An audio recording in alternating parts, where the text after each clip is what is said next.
আপনি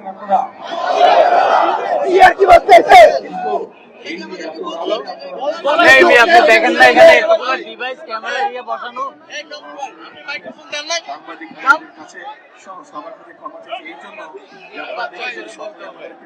চট্টগ্রামে আলহামদুলিল্লাহ আল্লাহর মধ্যে বিশাল আনন্দ হয়েছে।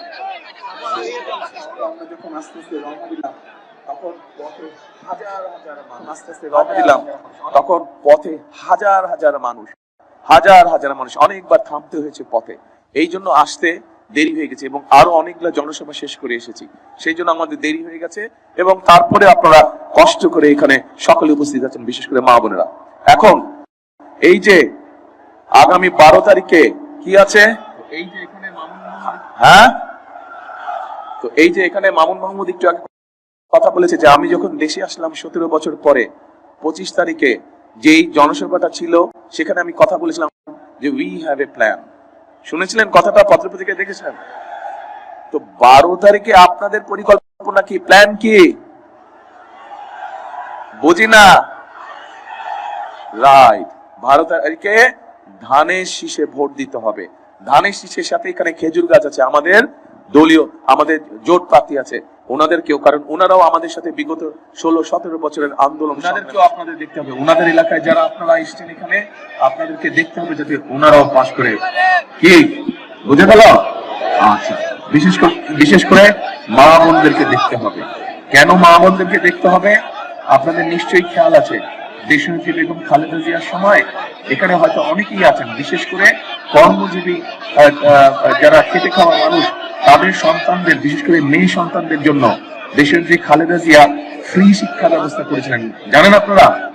আচ্ছা, এখন দেশনেত্রী খালেদা জিয়া ওনার সেই পরিকল্পনার মাধ্যমে হাজার হাজার লক্ষ লক্ষ নারীরা সেদিন শিক্ষার আলো পেয়েছে।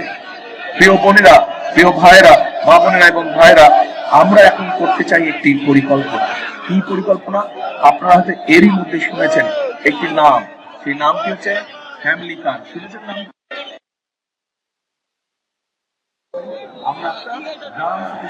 এখন এই ফ্যামিলি কার্ডের মাধ্যমে আমরা গ্রাম থেকে শুরু করে গৃহিণী যারা আছে, হাউস ওয়াইফ যারা আছে, তাদের কাছে আমরা এই ফ্যামিলি কার্ডটা পৌঁছে দিতে চাই।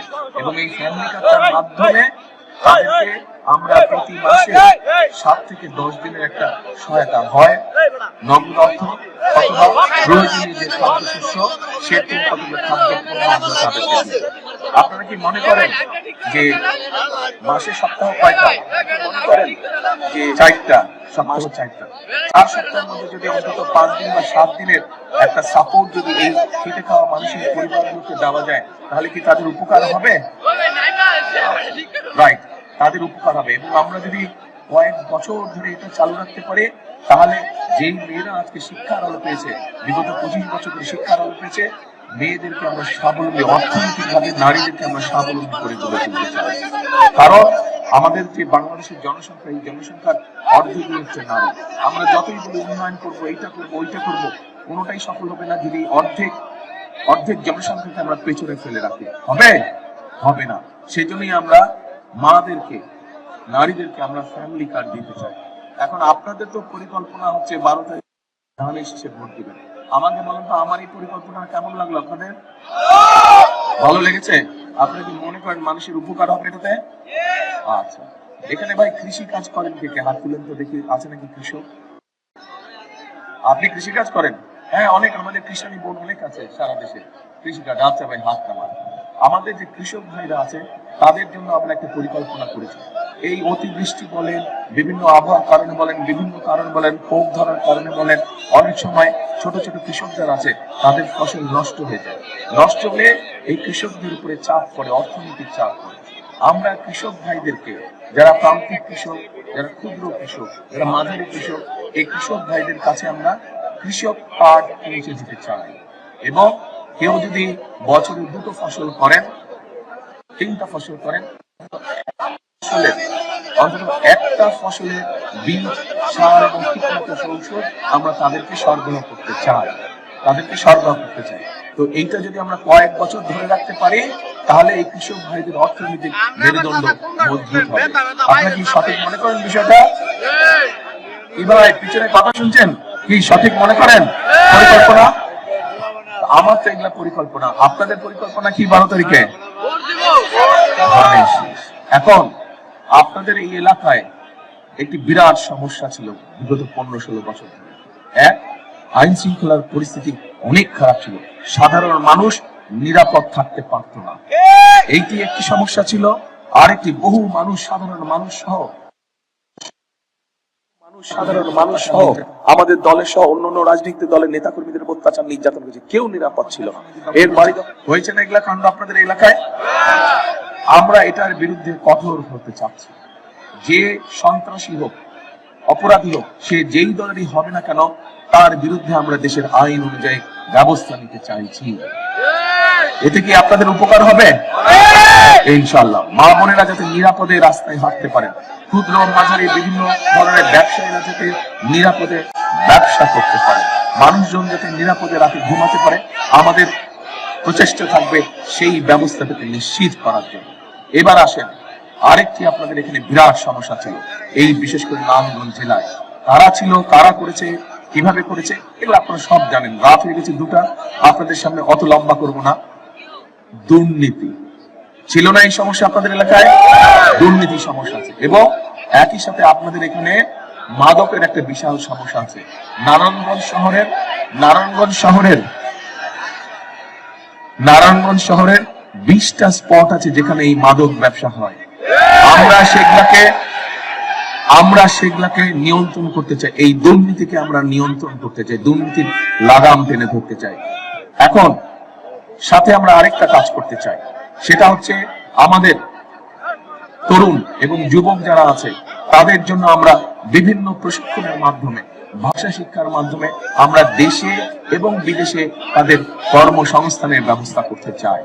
এদেরকে তরুণ সমাজ, যুবক যারা আছেন, আপনাদের কি মনে হয় এই কাজটা করলে আপনাদের উপকার হবে? কারণ এখানে নারায়ণগঞ্জে বহু ইয়াং ছেলে মেয়ে আছে যারা বেকার হয়ে পড়েছে, শিক্ষার আলো তাদের কাছে আছে, কিন্তু তাদের কর্মসংস্থান নাই, ফলে তারা অসহায় বেকারত্ব জীবন কাটাচ্ছে। ঠিক বলছে কি ভাই? ঠিক বলছে কি ভাই? ঠিক বলছে কি ভাই? ঠিক বললাম তো? এখন এটা তো আছে, আরেকটা সমস্যা আছে। এখানে যারা কৃষি কাজ করেন, আপনারা অনেকেই হাত তুলেছেন। শহীদ রাষ্ট্রপতি সময় একটি মানুষের পছন্দের একটি প্রকল্প ছিল, বলেন তো কে? খাল কাটা। এখানকার অনেক নদী, নালা, খাল, বিল বন্ধ হয়ে গেছে, ফলে শহরের মধ্যে সহ বিভিন্ন জায়গায় জলবদ্ধতা হয়, একটু বৃষ্টি হলে পানি হয়ে যায়, আপনাদের চলাফেরা করতে কষ্ট হয় না? ঠিক বললাম না ভুল বললাম? ঠিক বলছে? আচ্ছা, ঠিক আছে। আমরা পুনরায় শহীদ জিয়ার সেই খাল কাটা কর্মসূচি শুরু করতে চাই। শুধু নারায়ণগঞ্জ শহর না, সারা বাংলাদেশে আমরা এই খাল খনন কর্মসূচি শুরু করতে চাই। 12 তারিখে যদি আপনাদের পরিকল্পনা, আমি তো আমার পরিকল্পনা বললাম, আপনারা যে আপনাদের পরিকল্পনা বললেন 12 তারিখে, সেই পরিকল্পনা যদি আপনারা ধানের শীষ এবং খেজুর গাছকে জয়যুক্ত করতে পারেন, ইনশাআল্লাহ 12 তারিখে সরকার গঠন করতে পারে, আমি আপনাদের খাল কাটা কর্মসূচিতে আমি অংশগ্রহণ করব।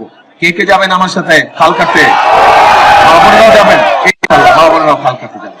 তাহলে মা বোন সহ সব ভাইরা আমার সাথে খাল কাটতে যাবেন, ইনশাআল্লাহ আবার কাটা শুরু করব। প্রিয় ভাই বোনেরা,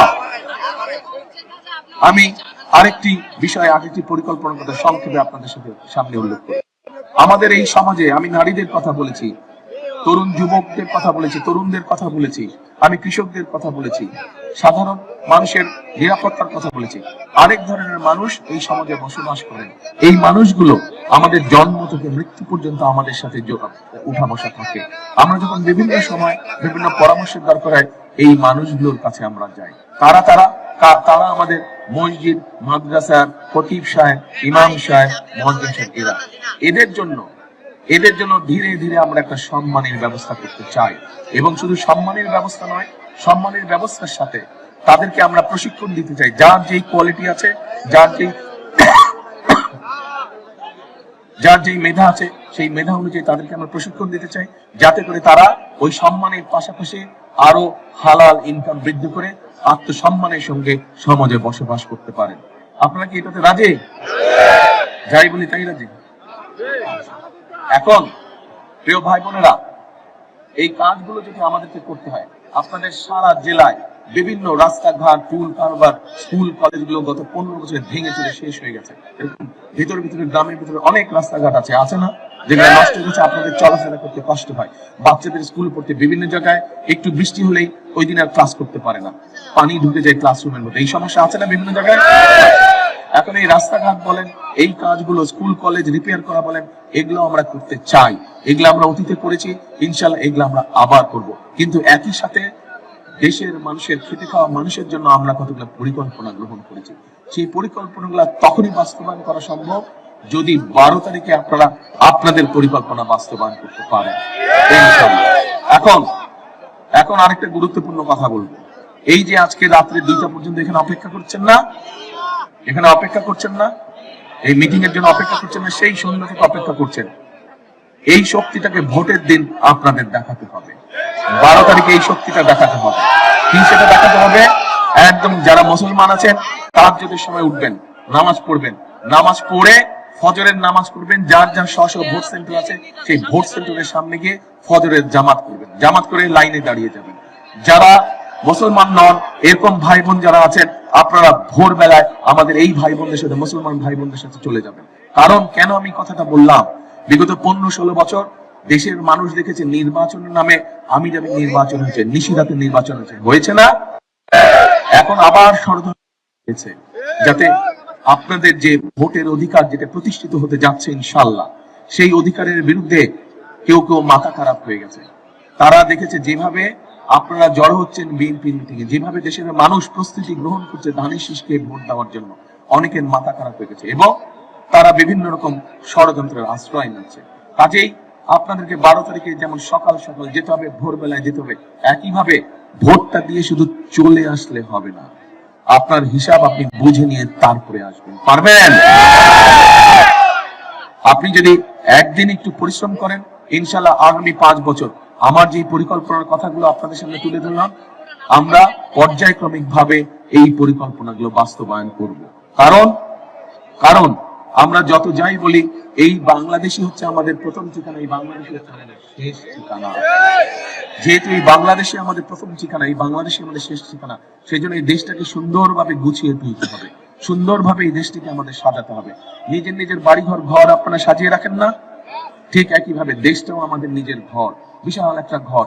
এই পরিবার, এখানে দেশের মানুষ যে থাকে বিশাল একটা পরিবার।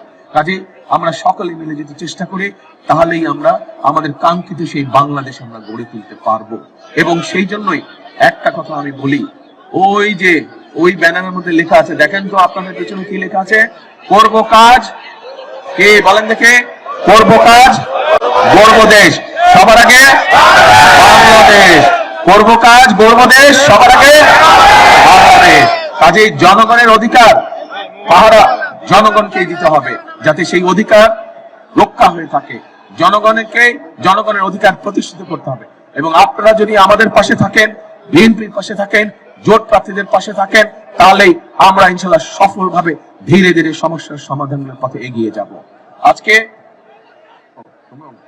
এই যে এরা হচ্ছে ধানের শীষের প্রার্থী এবং এখানে একজন আছেন আমাদের জোটপতি, চেনেন এদেরকে চেনেন?